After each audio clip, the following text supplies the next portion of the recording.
unusual loose weave. Well, where shall we put it? Let's stretch it out over here. Let's have a look at it. This is only the first length, right?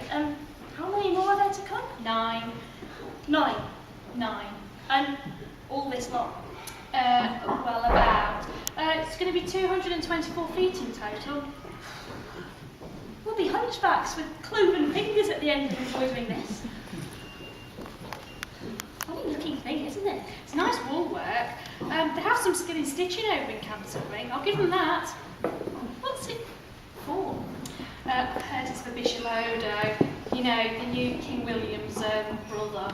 Oh, what's a Norman bishop want with English linen work? Well, they're bloody good at it, that's what. He used to celebrate his brother's victory. This isn't celebrating his brother's victory, is it? What do you mean? Oh, look at it. I can only see Harold and Edward on here, the late kings. The kings are our people. Later, when he finally does appear, his men get stuck in quicksand. Our king has to save them. Oh yeah, but you're not reading it properly. But William's not exactly cutting a brilliant figure in it, is he? No, but it's not your business to decide what it means. But I tell you, you're a fool if you carry on like this. well, Bishop Odo must have a bloomin' big room if he needs a 220 feet cloth to hang on his walls, that's all I'm saying. You done now? A full wooden frame will be set up tomorrow, but it's all pricked out. We can make a start on some of the lettering today if we use our smaller frames and keep it taut. Where shall we begin? King Edward. Where's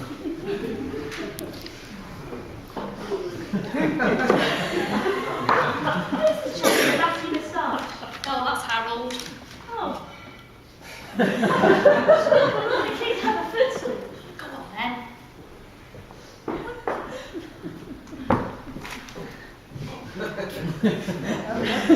Now what? They talk.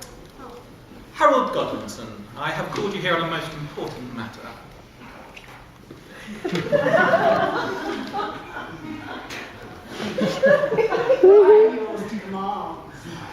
You of all subjects know that in 20 years your sister Edith and I have not produced a son. And now I'm growing old. My bones ache with the strain of too many winters.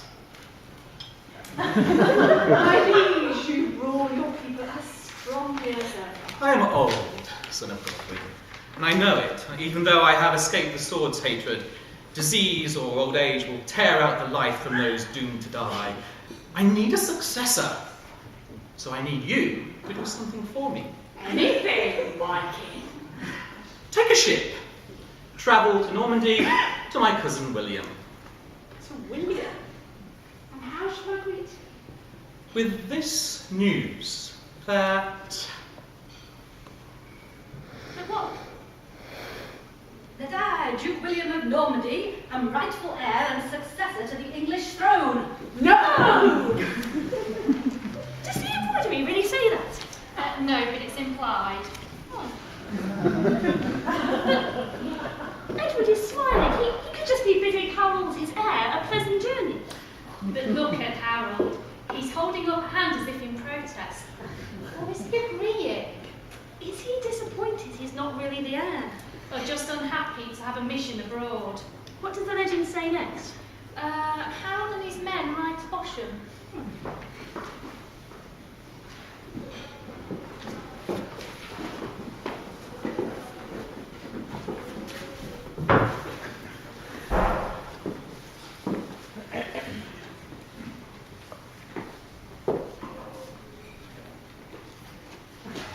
Wait a minute!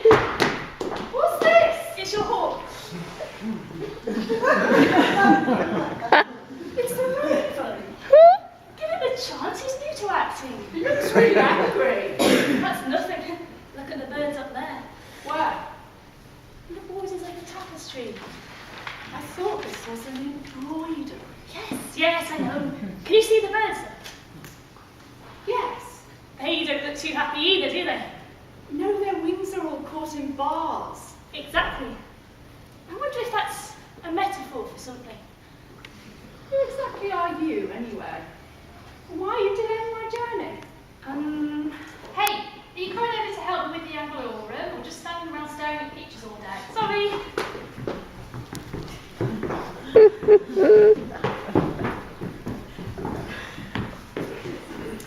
Blossom Church. Here we will offer prayers for God's blessing on us and on our journey.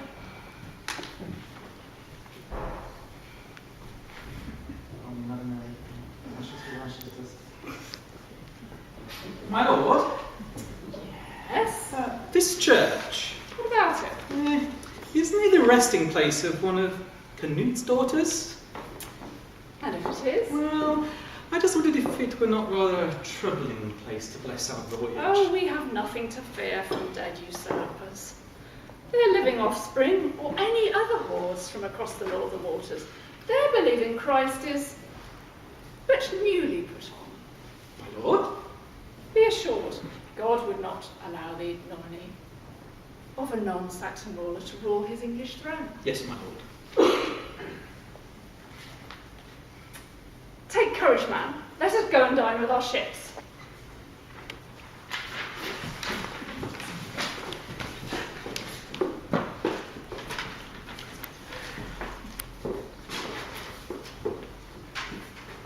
Cheese. Cheese.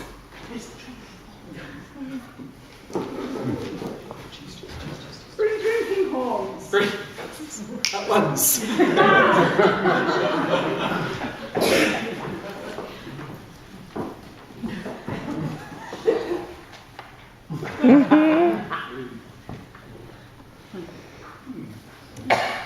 A tale. Who will tell us a tale? You, ma'am. Tell us a tale. You're a great master of words. Will you unlock your word hoard? But I only know vain and idle songs. Ah, so spoke Cadman. Before he fled the hall to his cattle shed. And there among the dung and straw of beasts, an angel taught him how to sing. Nu schulan havian heaven reaches word, methodes mette and his modgithank. Work will the father swahi hundra yewas. Etche dritten årensstelde, hei æres shop ilda bernum. Heron to roffe, haldi skipen, fra middanjard munkines werd. Etche dritten after tilde ferm folden, fre almak. Oh, very good, yes, very good. Do you see how easy it is? But I only have a skill in copying words, my lord, not in speaking them. Help me! Perhaps you need to spend a night among the cattle to find your meter. The borders. You what? Tell them the stories of the borders. But this is an embroidery. My lord, this buffoon is deliberately defying you. I'm sure we can find a suitable dung-filled cattle shed to unlock the fool's word hoard. No! I will tell you a story.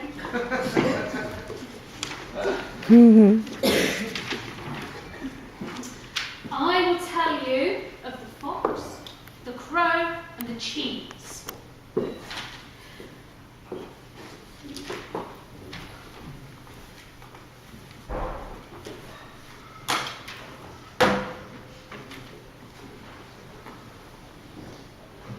A foolish old crow was sitting on a branch with some cheese in its mouth, which it had just stolen from an open window.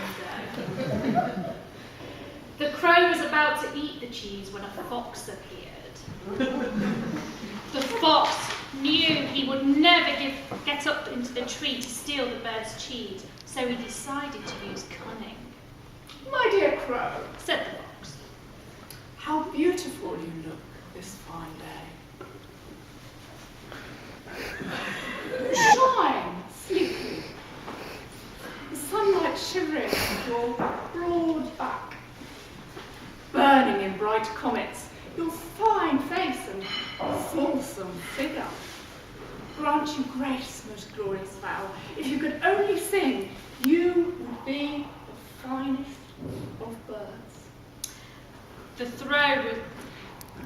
crow was thrilled by this unlooked-for flattery, but stung by the suggestion that he could not sing. He proudly opened his mouth to prove otherwise, and The cheese dropped to the ground and was eaten by the fox. If you listen to treacherous flattery, you will pay a hefty price for it. A sober tale, one we would perhaps do well to repeat to the House of Normandy. Well, it's made me feel a bit hungry. My lord, your ships are ready to sail. Men, get ready to depart.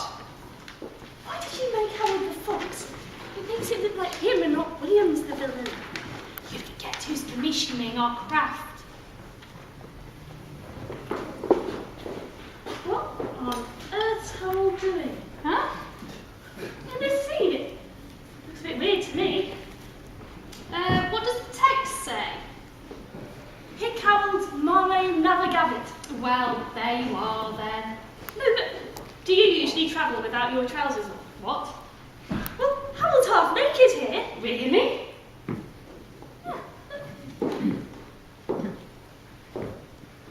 He's getting on the ship, you fool. Doesn't want to ruin his nice terracotta leggings in the sea. Oh.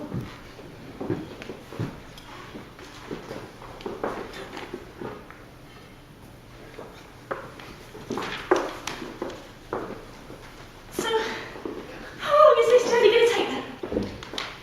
Around 3 yards of linen. My arms are getting really tired.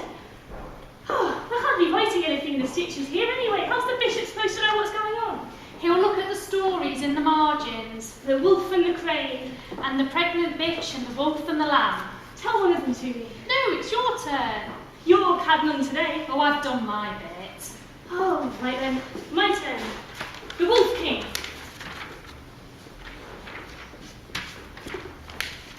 The Lion King had no heir to his kingdom. Deciding to leave his country and never return, he urged his subjects to choose a new leader. They chose a wolf as their new king. My people, you have chosen a very clever, but potentially treacherous king. You must make him swear on the bones of his saints never to eat any animal in his care. I swear I will never eat any animal in my care. After a while, however, the wolf began to crave fresh meat. And as he didn't want to appear to be breaking his oath, he thought of a way to trick his subjects. He called the roebuck to him. What is your wish, my king? Tell me, truthfully, for it is bothering me greatly. Does my breath stink? Why, yes, my king, it does. It stinks so badly I can hardly stand it. How dare you insult me? This must not be borne. Councillors, what should be the punishment for one who insults the king? Death! And so the Wolf King ate the roebuck. A little while later, he again craved meat, and so this time he called the rabbit to him.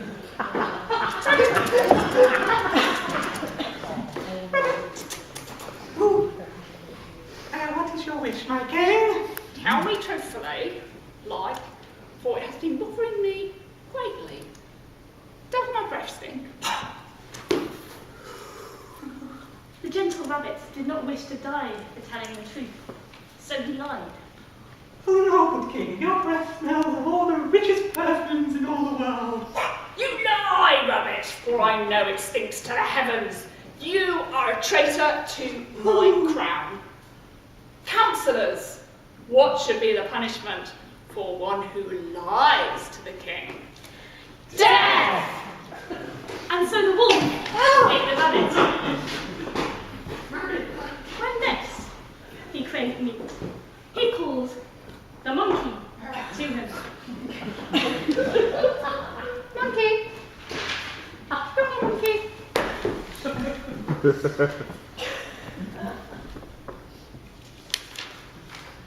What is your wish, my king? Tell me, truthfully, for it has been bothering me greatly. Does my breath stink? No, the rather cleverer than the others, so he answered ambiguously. It neither stinks nor is sweet smelling. Somewhere in between. Temporarily outwitted, the wolf had to think of another plan. He pretended to be sick, and he called for his doctors to cure him.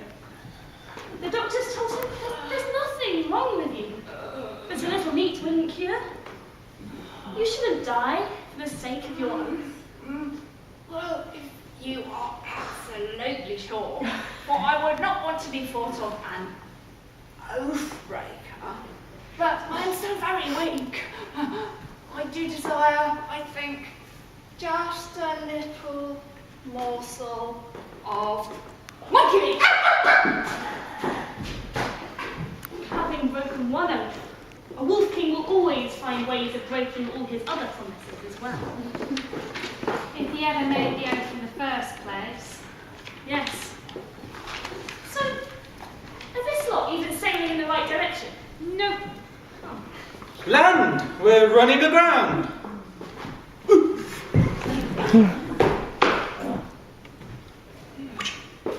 Where are we? I think the winds have carried us to Pontieu. Pontieu. I've heard that the men of Pontieu will sometimes seize people of rank in the hope of ransom money. We must hope that even if they have no regard for the might of the English throne, they will at least respect our rite of passage. Yes, my lord.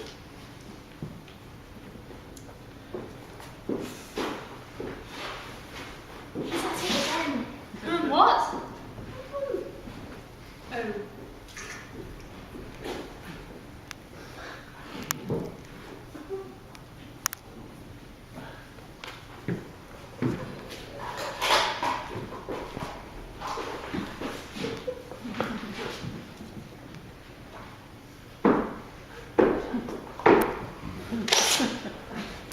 Well.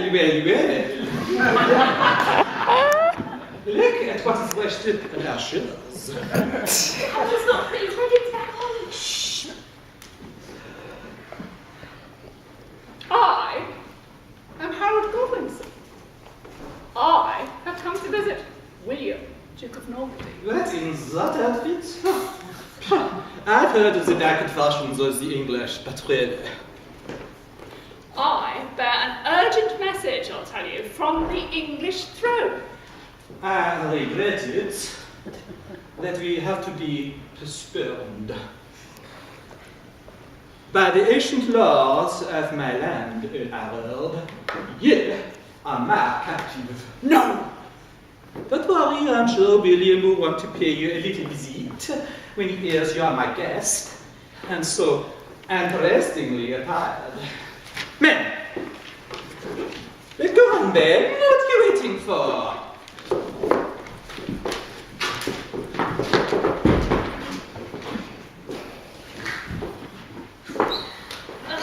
What a mess Harold's got himself into. Dragged all the way to Bahrain in his undies. I don't like this Dee fellow at all. What's with a massive sword? If he just gets us to do his dirty work for him. Know what would really annoy you, Pontieu? What? When we're stitching the names of the figures in the story, let's forget to include a banner naming him. The viewer can tell from the main legend, but his figure won't be directly labelled. Great!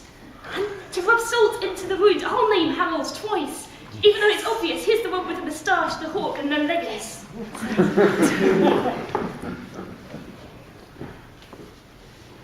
Can we stop soon? My fingers are sore and the light's fading. Where are you up to? The last stroke of N on Belden. Are you sure you've been following the pinpricks? I thought it was Bahrain. No, it's definitely B-E-L-R-E. There's half of the M to go, look. Belden. Ah, so it is. Finish that then and we'll stop. Nearly done. Ow! Don't lead on the linen. I'll just try to bleed to death further away then. Give me that. Any anyone would think our craft was dangerous the way you carry on. We'll get you an extra big needle, shall we, so you can rival Guy at Pontiview. Very funny. There, done.